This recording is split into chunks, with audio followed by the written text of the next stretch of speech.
जय माता दी मित्रों। नवरात्रि का त्यौहार आ रहा है और बात करेंगे नवरात्रि में 9 दिनों तक बिना खंडित हुए जलाए जाने वाले अखंड दीप के।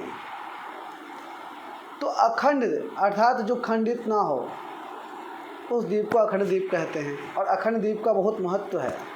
तो इसके कुछ नियम हैं। तो बात करेंगे कि अखंड दीप अगर आप जलाना चाहते हैं तो पहले ये बातें जान लें कि जलाने के बाद क्या क्या नियम हैं और उसको करना अनिवार्य है, क्योंकि अखंड दीप जलाने से घर में समृद्धि आती है, सुख शांति आती है।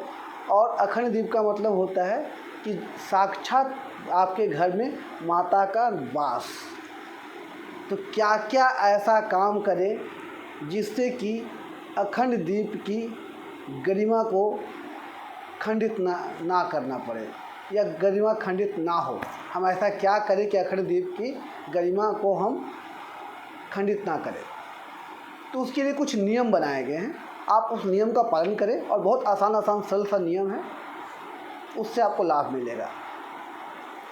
सबसे पहली बात कि अखंड दीप जब भी जलाएं उसका मुख पूर्व, उत्तर या पश्चिम हो, दक्षिण की तरफ तो बिल्कुल ना हो।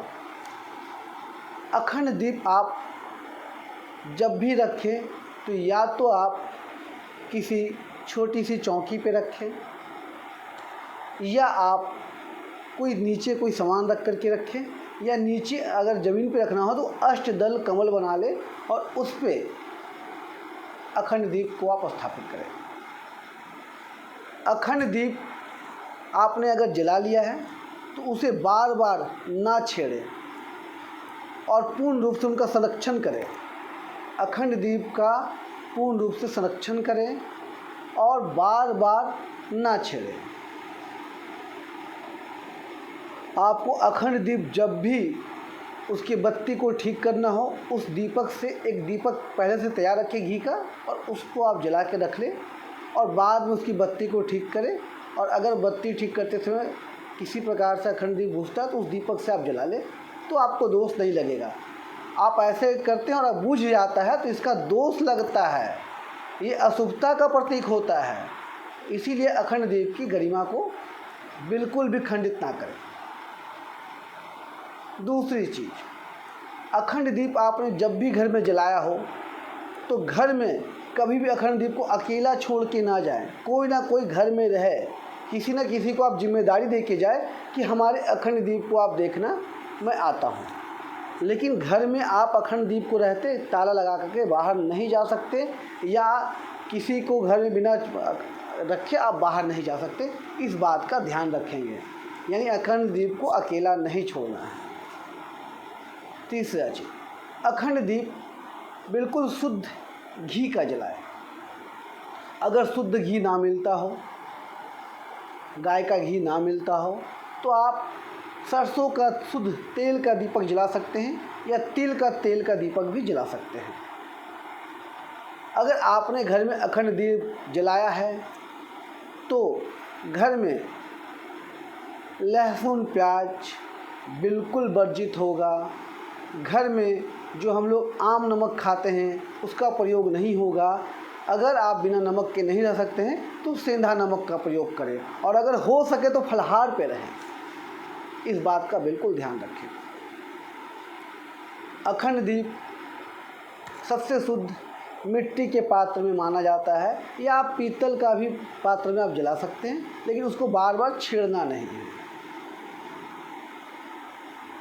अखंड दीप ऐसे जगह पे रखें जहाँ पे वो बुझे नहीं, किसी प्रकार की त्रुटि उसमें ना आए। अगर आप घर में अखंड दीप जलाए हैं तो बिल्कुल घर में किसी प्रकार का अशुद्ध वातावरण ना बनने दें।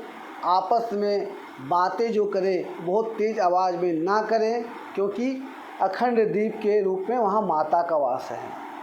इस बात का बिल्कुल ध्यान रखना है कि घर में किसी प्रकार के अपशब्दों का इस्तेमाल आपस में नहीं करना है।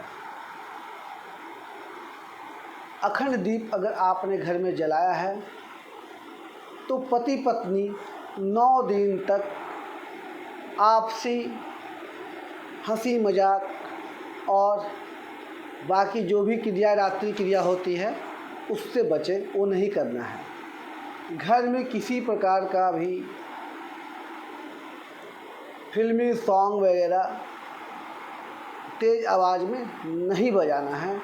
इससे किसी का निरादर होता है, क्योंकि आपके घर में माता आई हुई है तो आप माता के भक्ति के गाने बजा सकते हैं, लेकिन अदर और कोई भी गाना आप अश्लील गाने नहीं बजा सकते। इन सब कुछ बातों का ध्यान रख कर के हम माता की कृपा को प्राप्त कर सकते हैं।